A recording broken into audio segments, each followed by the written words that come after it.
Hey guys, and welcome back to another Unfiltered Gamer board game review for the game Everdell Duo. And if you are a fan of the channel or a fan of the games that I'm a fan of, then you'll know that I have the complete Everdell collection. This is the base game of Everdell and all the expansions that you can kind of mix and match. This is a separate standalone game called Everdell Duo in which you play one or two players cooperatively or competitively. In the game, you're going to be working together in the cooperative aspect, trying to complete specific objectives. You'll complete a certain number of those, as well as scoring a number of points, depending on the specific scenario. There is a campaign attached to this game. In fact, it actually has a little campaign book where you'll start from the beginning, choosing either normal or hard mode, and progressing along the way, with unique benefits being able to kind of make it a little easier or make it a little more challenging for more victory points. The rounds will end as the sun and moon reach the end of the track here, and you'll go through spring, summer, winter, and fall. And once all seasons are done, you'll tally up your victory points with the cards on your field, the objectives that you've completed, and just coins that you have. And if you have enough, you can go on to the next campaign. In this video, I want to cover the cooperative edition of the game. The competitive side, I didn't delve too much into because I have the main Everdell, and so I really wanted to get that feeling of the cooperative game because it's not existent in the base game of Everdell. So we'll cover basically how to set that game up and how to play, which will teach you a little bit about the competitive version of the game with some differences, and then we'll go ahead and give you my review. So let's get into the setup and how to play. To begin the game Everdell Duo for the two-player cooperative variant, you're going to be simply taking the main game board and placing it within reach of all players. From there, you're going to be selecting a scenario in the campaign book. Likely you'll start with Scenario 1, and it'll be called Learning to Work Together. You'll also be basically choosing your normal or hard difficulty setting. In the book, it'll tell you the goals you need and your final score, depending on the difficulty of it, as well as the story to the game. It'll have a certain number of skunks you'll be adding to the game board for this specific campaign scenario, and then you'll do the basic setup of the game. So we'll go ahead and cover it. First, game board's out, then you're going to take the deck of cards. These are cards that just function like the original Everdell, in which you're going to be paying resources in order to gain them, or in order to play them on your field, and you'll also be gaining them as well. Shuffle them up, place out 2, 4, 6, 8, 10, 12 of them. There are going to be empty spots on the game board between the numbers. Then you're going to take out the objectives, and you'll be placing 6 of them. It's going to be in these stack of tiles here, and if you do it correctly, you will have a letter of each type, A, B, C, D, and E, as well as you're always going to have the fair marker, which is one of every single card type. Place them above the footprints indicated on the top of the board. Then you'll take out the water tiles. You'll take 2 of them and place them on the left-hand side of the game board. These are unique actions that you'll get changed between rounds. Take the sun and moon token and place them on the 1 section of the game board. Place the seasonal tiles with winter, then spring, then summer and fall, going down like that. And all of the resources you'll be utilizing, the wood, the berries, the stars, the stones, the location placement tokens, and the completed objective tokens.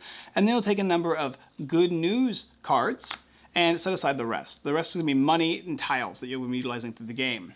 Players are going to be getting 2 cards from the deck of either critters or locations or buildings, and they're going to get 1 player reference card. It will state what actions you can do and the cost for those actions indicated by either the sun or the moon, as well as their 3 characters. You can choose to play either the tortoise or you can play as the hare, so you'll get 3 of those guys. Also, depending on the scenario and the difficulty, you will get this share tile space, which will allow you to either share or not share. In this case, we're going to be sharing. And the victory tile, as well as the bonus tiles that will actually give you kind of an extra turn, will be set aside unless they call for it. In the first scenario on normal, it will give you one of these guys. Then you're pretty much ready to go. Go ahead and take your Everdell Duo little sheet here, write down the name of your city and each player, whether you're playing normal or hard difficulty, and on the back will be, for each of the different scenarios, there are 15 in total, your score, your wins and losses, and whether or not you used your specific bonus extra action space. And there you go. That's how you have it. There's a little bit of different rules depending on the different scenarios as far as how many objectives you need to complete, how many different skunks there will be on the field, etc., etc. But that's the basic idea for this game.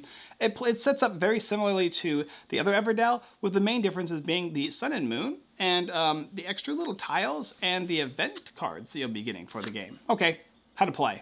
Playing Everdell Duo was a little different than the basic Everdell, but with the same premise. You're building a city or a town. In this case, you're building cooperatively, collectively, making your own town, but with separate resources that you'll be able to share at least one of from round to round, most of the time.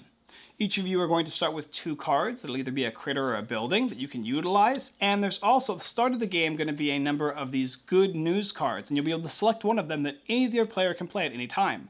Maybe it's going to be, together, discard a total of 5 cards to achieve an event, even if you're not eligible for it. Or maybe it's either player draws 4 cards from the deck there. We'll choose the draw 4 cards. It's a pretty useful, just straight up good card. The rest of the cards will go back. You won't be utilizing them for the rest of the game. And then you are going to be starting. You're going to actually start with winter, and each of these tiles is going to reference what you need to do after setup. In this case here, you're going to start by having the hare player grab a card from the deck, and the tortoise player grab a card from the field. Whenever you grab a card from the field, you'll replace it with one from the deck. Then you're going to do the bottom event. The bottom event is simply to place down the skunks on the locations. You'll be rolling this black die here and placing skunks, starting with the first one on the bottom here. You roll 1 to 6 and you'll place it on one of the spaces to block that space. So it won't be utilized this round, but next round it might be. Then you'll roll for these skunks to be placed on the different locations on the board here. If you roll a 1, you roll again. In this case, you'll place 1 on the 3. And then the next one will be placed on, I love to roll 1. Oh my gosh, 5 times in a row, a 5. There you go. So now the 3 and 5 is blocked for the action spaces, and the 6 is blocked for the location space. Then you'll simply move this tile up to represent that you're now in that phase. We're in the winter phase, and we have 4 rounds, so we'll go through the winter phase first, then we'll do the spring, and then we'll do the summer, and finally fall, and after that we'll score. So how does the game work? Well, since I am the hare, I'm going first. I can take one of 3 of these actions here, and I must take one. The first action I can do is I can place my rabbit out, my hare. I can place it at any of the locations with a little footprint. When you place it there, you're going to gain the rewards or claim the objective. There's always going to be up to 6 locations that you can select for gaining resources, and up to 6 locations for gaining a resource and completing an event. But you can only go to those locations that are the events if you've completed the event. So in this case, I could place my guy here, and I would get 2 stars or 2 berries. I would simply just take those. Now, it'll also say for each of your actions, in this case here, placing a rabbit, it's going to move either the sun or the moon. And in this case, it'll move the sun. You'll take the sun marker and you will move it up 1 space.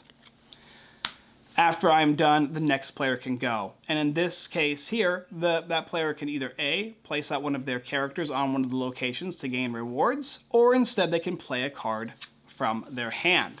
In order to do that, you're going to need to spend the required resources on the top left-hand side of the card. I actually have an innkeeper here, and I can place that out in our collective town, which is going to cost us to discard 1 card. We'll discard cards face down. So they've discarded that card to play the innkeeper. Some cards require cards to be discarded from your hand. Most of them are resources, though. And when you play the card, you will do what it says. This here says you can discard a card from your city to play a critter for -3 berries. It's pretty good. And so you can activate those instantly. Some are going to be end of game, and others are going to be locations that you can visit throughout the game. Whenever I play a card from my hand on my turn as an action, I have to move the moon marker, and I will move it up to the next space. Additionally, if I wanted to basically play a card as opposed to from my hand, I can play cards adjacent to the moon marker on the game board here. So in this case here, if this is on the 2 space, there's a post office, theater, postal pigeon, and a doctor, I can now, if I would like, buy one of these guys as opposed to playing this innkeeper by paying the cost and putting in our city. Now, it'll be back to the hare's turn, and the hare has the last action that they can take. You can take any way that you want, but I'm discussing each 3 of them. The last one is to actually take a card. So you can take a card from the deck here, which will move the sun marker, or you can take a card from the field here, which will move the moon marker. So you have the either or option of either moving the sun or moon. Whenever you move either of these markers, the sun or moon, if there's a skunk in your way, you're simply going to bypass that skunk. It's a space that has been removed from the game, and it's also a space that will not permit you to basically have access to all 4 of those cards when buying them in that specific round. And those are the three main actions in the game. Take one of your characters and place it on a location to gain the resources and move the sun. Play a card from your hand or adjacent to the moon by paying its resources and place it in the field that both you and the other player can utilize. Or finally, drawing a card from the deck and moving the sun, or drawing a card from the field and moving the moon. At any time, if you would like, you can discard 2 cards from your hand to gain a resource of any type, whether that be wood, stars, the berries, or the rocks here. And when both the sun and moon reach the end of this track here, that will signal for the end of the round. Then the next round will take place. First thing that will happen is you'll remove all of the skunks from the board. You will take back all characters that have been placed on the board for resources, and you will move the sun and the moon back to the starting position. Then, of course, you're going to do whatever it says. In this case, there is a harvest round, which means that any green cards that you have on your field have a little green leaf symbol. You'll get to activate those, in addition to just playing them and getting the benefit. And you're then going to roll to place your skunks out. I rolled a 4, then I rolled a 3, and I rolled a 5. And you would just place them down and begin the next round, up until the end of the game. Other thing that the cards might say is you might remove these locations. When you do, you'll simply take them and place them separate, take 2 new blue ones and place them in the 1 and 2 slot. So that you'll have new locations to get new types of resources each round as well. Finally, at the end of round 4, that will trigger the end of the game, in which case you will do a final harvest phase and you will score points. You'll score points for each of these little markers here, little coins that you get throughout the game. You'll score points if you were able to place your character on the location that has objectives. In this case here, this one says that you have to have more critters and resources than 6 at any time to get this one, etc., etc. This one here is 3 buildings and 3 critters. This one here is have 3 specific green locations and 1 purple one.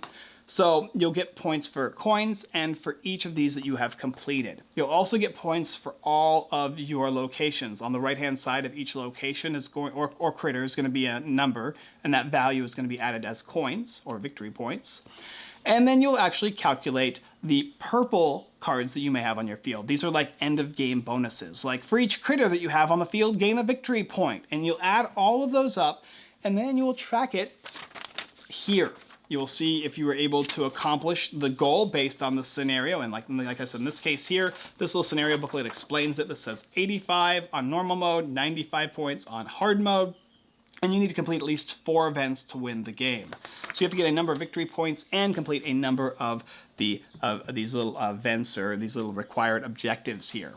And there you go, that's Everdell Duo, the cooperative variant. The competitive variant plays a little differently, but shares a similarity to it, but I wanted to cover this one the most and talk about it. Well, welcome back to Everdell, and what's to be said except for what I've said previously. The art in the game is excellent, the quality, design, and theme is wonderful, and this now is Everdell with a twist. It is 1 to 2 players, and you can play cooperatively or competitively. When going through the rules, I deigned to play the cooperative variant. I wanted to play a number of the specific scenarios to give you a full review on that, so that's primarily what I'm covering. I'm not covering the competitive variant to the game, just FYI.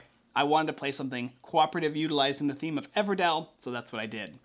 And what do I think? Well, the cooperative variant of the game is a lot of fun. It actually can be quite, on the easier side, and if you'd like to ramp up the difficulty, you can by increasing the difficulty to hard mode. It's also a true campaign that you can either play the first scenario if you would like over and over again, or the second or third. It's really up to you. But my suggestion actually, instead of a lot of games where I just suggest, just play whatever one you want, and if you'd like to play the whole that campaign, you can. I suggest as you pull this guy out, just simply play the campaign starting from the beginning to the end. And when you play with people, if me and Callie are playing a game and we succeed on the first one, and then me and Bill can play the next one, or Callie and Bill can play the next one, and they will score for that one. You'll tally up your points to the end to see if you're able to cooperatively score. If you only have 2 people, that's obviously perfectly fine as well, or a single player works just as well, playing throughout the campaigns to score as many points as possible. I love the solo variant of the game. I love that it's smaller and more condensed for playing 1 or 2 players. I think that pulling out the main Everdell is too too much effort for a two-player game. So this is kind of their answer to that. Now you can simply have a smaller version of Everdell, Everdell Duo, and you can play the 1 or 2 player game with still a lot of variety, beautiful artwork, high quality design, love and care put into the game, as well as, of course, a simpler setup. It's easier. The explanation for the rules is simple. Don't have to have all the extra variants to explain to newer players when you want to play a duo game or by yourself.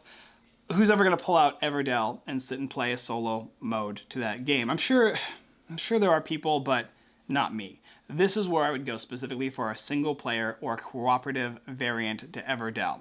I'd be curious to see. I'll probably look at some other reviews involving the competitive variant to the game to see how well that is and whether I should jump into that. But I'd first like to complete the entire cooperative version of this game because it's something so new and refreshing to Everdell, and that's great.